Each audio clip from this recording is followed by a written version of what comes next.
नमस्ते विद्यार्थी मित्रांनो, आज आपण इयत्ता 6वीच्या इतिहासाच्या पाठ्यपुस्तकातील 5वा पाठ प्राचीन भारतातील धार्मिक प्रवाह अभ्यासणार आहोत। या पाठामध्ये आपल्याला वैदिकोत्तर कालामध्ये भारतामध्ये निर्माण झालेले वेगवेगळे धार्मिक प्रवाह समजून घ्यायचे आहेत।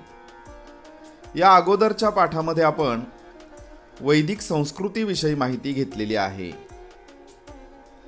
आजच्या पाठामध्ये आपण जैन धर्म, बौद्ध धर्म, ज्यू धर्म, ख्रिश्चन धर्म, इस्लाम धर्म आणि पारशी धर्म या धर्मप्रवाहांविषयी जास्तीची माहिती घेणार आहोत। ही माहिती घेण्या अगोदर आपण या पाठाची पार्श्वभूमी किंवा पाठाचे प्रास्ताविक समजून घेणार आहोत। पहा, वेदकाळाच्या शेवटी यज्ञविधींमधील बारीक सारीक तपशिलांना नको एवढे महत्त्व आले। आपणा सर्वांना माहीत आहे की वेदकाळामध्ये यज्ञ केले जायचे आणि त्या यज्ञ करण्याचे विशिष्ट नियम ठरविण्यात आलेले होते आणि म्हणून यज्ञविधींमधील जो बारीक सारीक बाबी होत्या त्यांना अवास्तव महत्त्व दिलं गेलं। त्या तपशिलांचे ज्ञान फक्त पुरोहित वर्गालाच होते आणि हे जे काही यज्ञ करण्याची पद्धती होती ही फक्त पुरोहित वर्गालाच माहिती होती। इतरांना ते ज्ञान मिळविण्याची किंवा ते यज्ञ करण्याची पद्धती समजून घेण्याची मोकळीक राहिली नाही। आता इतरांना म्हणजे कोणाला, तर आपल्याला सर्वांना माहित आहे की वेद काळामध्ये चातुर्वर्ण्य व्यवस्था होती। त्यामध्ये समाजाचे 4 भाग केलेले होते। पहिला भाग म्हणजे पुरोहित किंवा ब्राह्मण वर्ग, दुसरा होता क्षत्रिय, तिसरा वैश्य आणि चौथा होता शूद्र। मग यज्ञाची पद्धती किंवा यज्ञाविषयीचं ज्ञान हे पुरोहित वर्गाला होतं, परंतु इतरांना मात्र ते मिळवण्याची मोकळीक राहिली नाही। वर्ण व्यवस्थेचे निर्बंध अत्यंत कडक होत गेले। माणसाच्या कर्तृत्वापेक्षा त्याचा जन्म कोणत्या वर्णात झाला यावर त्याचे समाजातील स्थान ठरू लागले। म्हणजे काय कळलं का तुम्हाला, की माणूस काय काम करतो याच्यापेक्षा तो कोणत्या वर्णामध्ये जन्माला आला यावर त्याचं समाजातलं स्थान ठरू लागलं। म्हणजे पहा, एखाद्या ब्राह्मण कुटुंबामध्ये जर एखादा मुलगा जन्माला आला, भलेही त्या मुलाने पुरोहितपणा किंवा पुरोहित वर्गाचं जे काही काम होतं ते नाही केलं तरी त्याला ब्राह्मण म्हणण्यात येऊ लागलं। एखादा क्षत्रिय कुटुंबामध्ये जन्माला आला आणि त्याने जरी हातात तलवार घेतली नाही, कधी लढाई केली नाही किंवा कसलं क्षेत्राचं रक्षण केलं नाही, तरी सुद्धा त्याला क्षत्रिय म्हणण्यात येऊ लागलं। त्यामुळेच उपनिषदांच्या काळापासून धर्माचा विचार यज्ञविधींपुरताच मर्यादित न ठेवता तो अधिक व्यापक करण्याचा प्रयत्न सुरू झाल्याचे दिसते। म्हणजे काय पहा, उपनिषदांच्या काळापासून, उपनिषद म्हणजे सुरुवातीला वैदिक जे आले ग्रंथ त्यामध्ये वेदांची रचना करण्यात आली, त्यानंतर ब्राह्मण ग्रंथ आणि नंतर गुरु शिष्य यांच्यातील संवाद, जे गहन प्रश्न होते जसे की जन्म मृत्यू, माणसाचा जन्म का होतो, मृत्यू का होतो, या प्रश्नांची उत्तरं मिळत नव्हती। अशा प्रश्नांची उत्तरं संवाद रूपाने उपनिषदांमध्ये देण्यात आली आणि या काळापासून हा जो धर्माचा विचार होता, धर्म म्हणजे एक माणसांची सहजपणे वागण्याची पद्धती, आचरणाची पद्धती, त्याचा विचार फक्त यज्ञापुरता न राहता तो अधिक व्यापक, अधिक विस्तृतपणे करण्याचा प्रयत्न सुरू झाल्याचे दिसते। परंतु उपनिषदांमधील विचार, आत्म्याचे अस्तित्व, आत्मा ही संकल्पना आहे। तुमच्या घरातील मोठ्या मंडळींकडून आत्मा काय असतो किंवा आत्मा कशाला म्हणतात हे एकदा समजून घ्या। मग या आत्म्याचं स्वरूप कसं आहे, कशाला म्हणायचा आत्मा, कसा दिसतो, कुठे असतो. उपनिषदांमध्ये जो विचार दिला होता तो विचार आत्म्याचं अस्तित्व, आत्म्याचे स्वरूप यावर भर देणारा होता. सर्वसामान्यांना, सर्वसामान्य म्हणजे समाजातील लोक, बाकीच्या वर्णातील लोक, या सर्वसामान्यांना या गोष्टी समजायला अवघड होत्या. त्यामुळे विशिष्ट देवतांच्या उपासनेवर भर देणारे भक्तिपंथ निर्माण झाले. देवतांची उपासना केली जायची आणि त्यामुळे त्यांची भक्ती केली जायची. भक्ती म्हणजे काय, तर आपल्याला जी देवता आवडते, जो देव आपल्याला आवडतो, त्या देवाच्या प्रशंसेसाठी काही स्तोत्र किंवा त्याच्या पुढे बसणं, त्याचे गुणगान करणं, त्याच्याविषयी प्रार्थना करणं, याला म्हणायचं भक्ती करणे. आणि मग त्या देवतेच्या उपासनेवर भर देणारे भक्तिपंथ निर्माण झाले. पंथ म्हणजे मार्ग. त्या मार्गामध्ये मग लोक यायला लागली. जसे शिवभक्तांचा शैवपंथ. आपल्याला माहिती आहे शिव नावाची एक देवता आहे, शंकर म्हणतात त्याला, महादेव म्हणतात. मग या महादेवाची भक्ती करणारे, शिवाची भक्ती करणारे त्या लोकांचा एक शैवपंथ निर्माण झाला. दुसरी देवता महत्वाची आहे ती विष्णू. वेदकालीन देवता जी महत्वाची होती ती विष्णू. या विष्णू भक्तांचा वैष्णव पंथ निर्माण झाला. या देवतांच्या संदर्भात वेगवेगळी पुराणे लिहिली गेली. या ऋषीमुनी जे होते त्यांनी या देवतांची वर्णन करणारी, या देवतांची स्तुती करणारे वेगवेगळे श्लोक लिहिले, ग्रंथ लिहिले. त्यांना पुराणे म्हणतात. 18 पुराणे आहेत. शिवपुराण आहे, विष्णू पुराण आहे, तर गरुड पुराण आहे, मत्स्य पुराण आहे, वराह पुराण आहे. तर ही पुराणं आजही बाजारामध्ये तुम्ही जर दुकानामध्ये मागितली, पुस्तकांच्या दुकानात, तर त्या ठिकाणी तुम्हाला ती वाचण्यासाठी मिळतात. विकत घेऊन तुम्ही ती वाचू शकता. एक माहिती म्हणून घ्यायला काही हरकत नाही.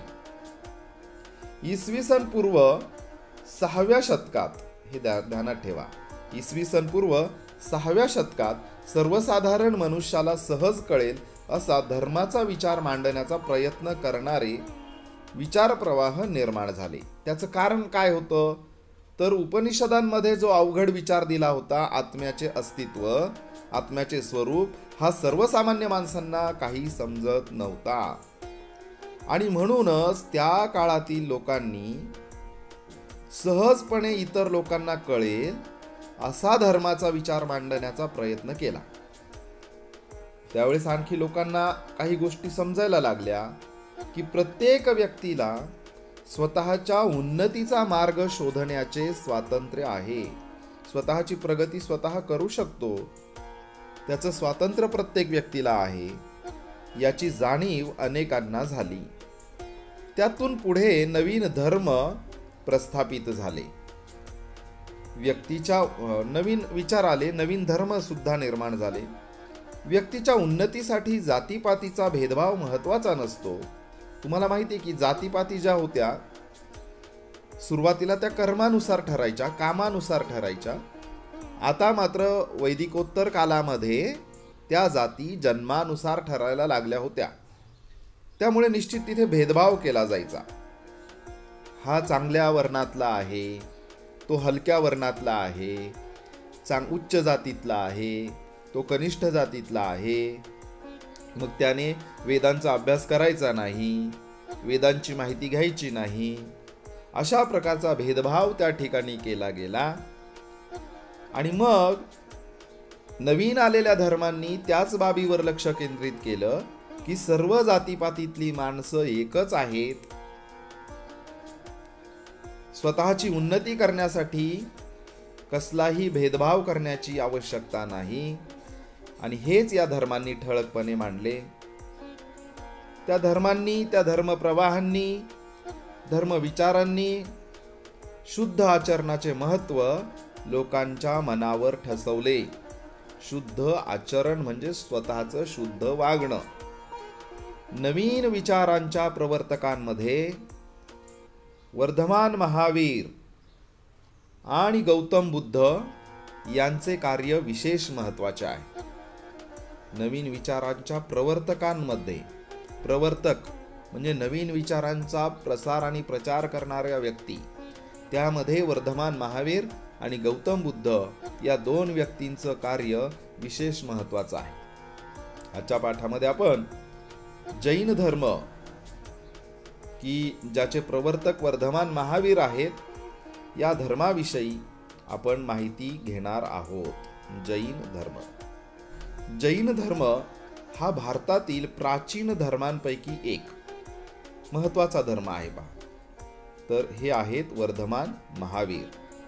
आता जैन धर्मामध्ये जे एक महत्त्वाचं तत्व त्या ठिकाणी सांगितलं ते तत्व आहे अहिंसा.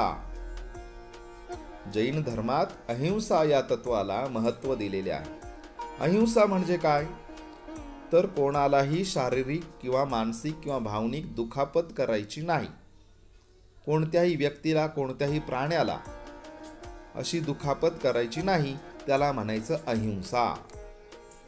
धर्मज्ञान प्रकट करणाऱ्यास जैन धर्मात तीर्थंकर म्हणतात.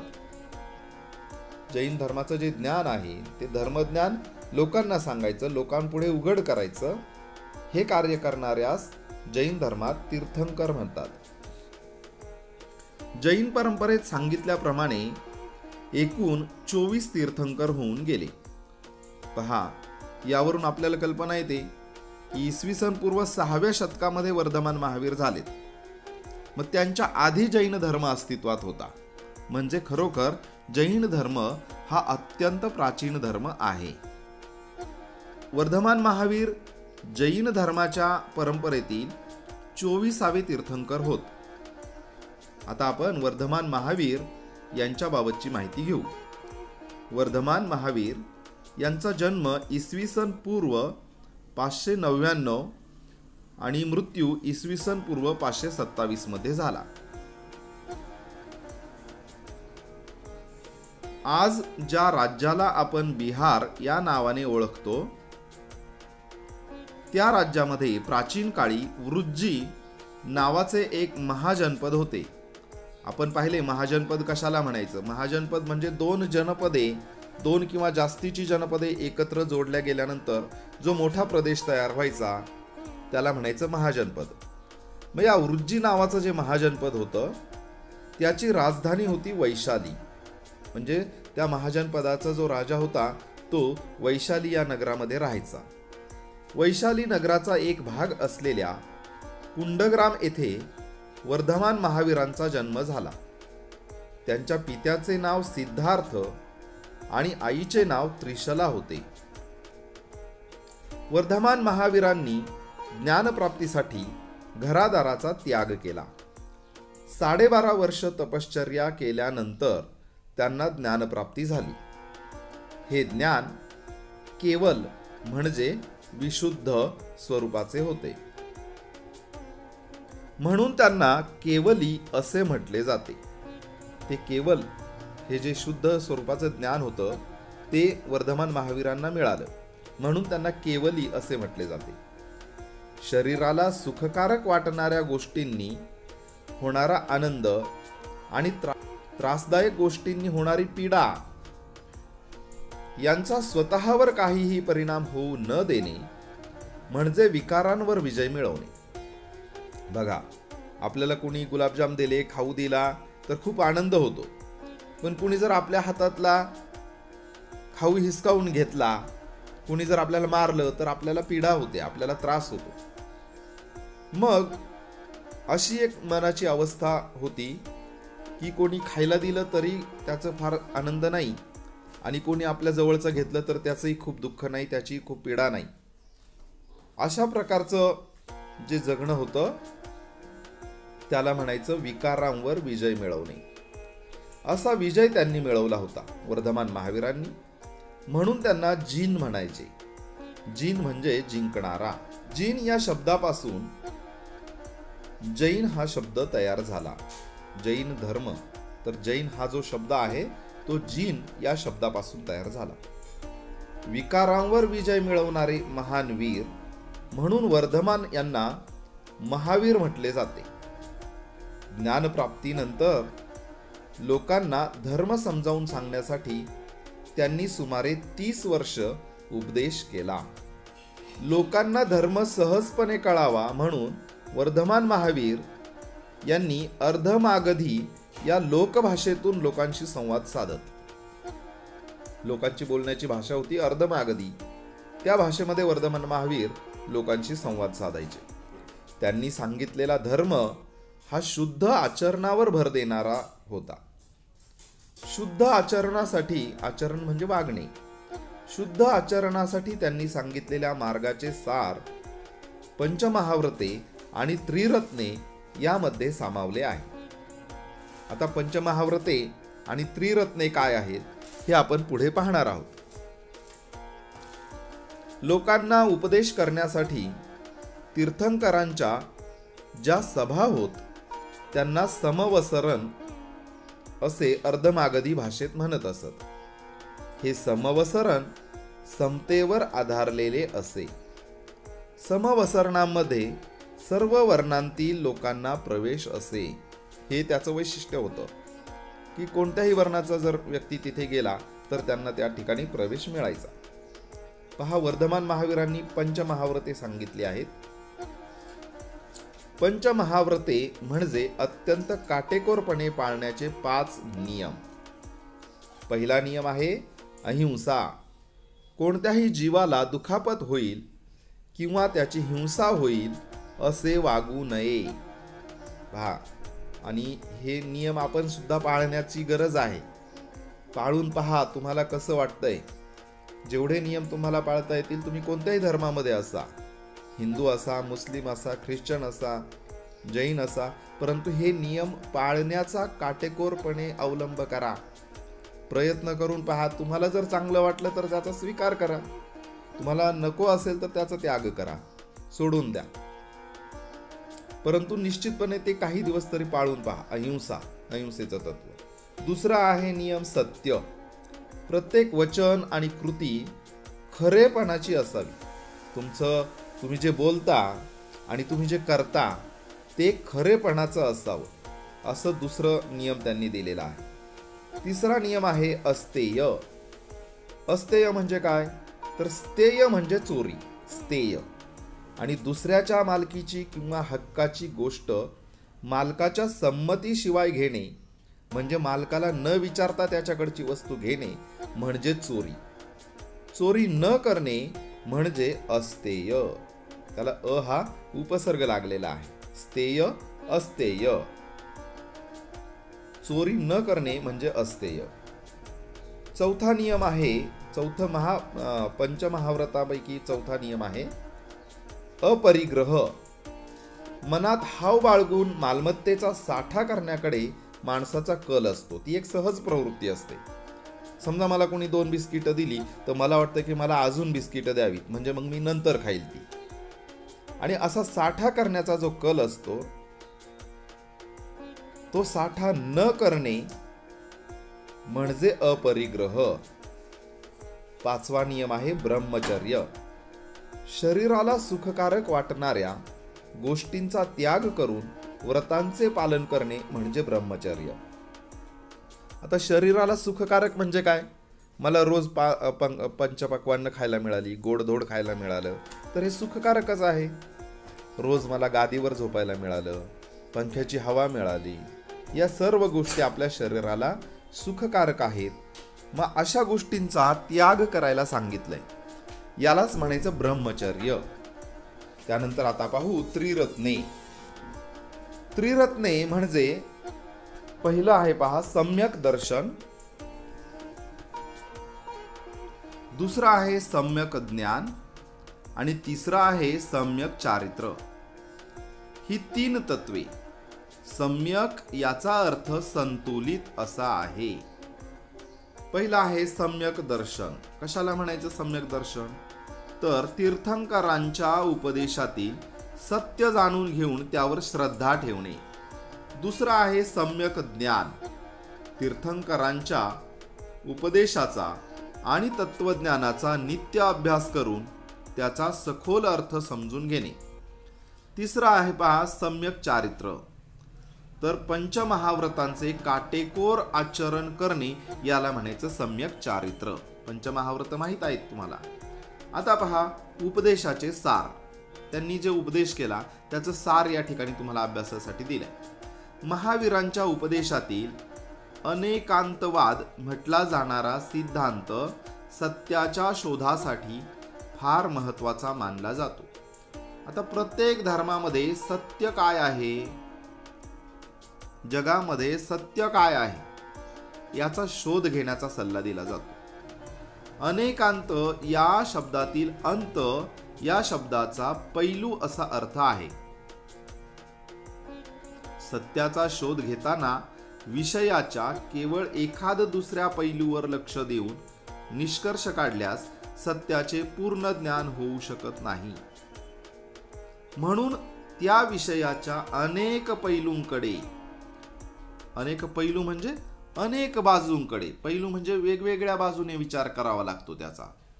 एखादी गोष्ट, एखादा नियम तुम्ही घेतला तर त्या नियमाचा सर्वांगीण दृष्टीने सगळ्या बाजूंनी त्याचा विचार करावा लागतो, सगळ्या बाजूंकडे लक्ष द्यावं लागतं. त्यालाच म्हणायचं अनेक पैलूंकडे लक्ष देणे आवश्यक असते, असे या सिद्धांतात मानण्यात आले आहे.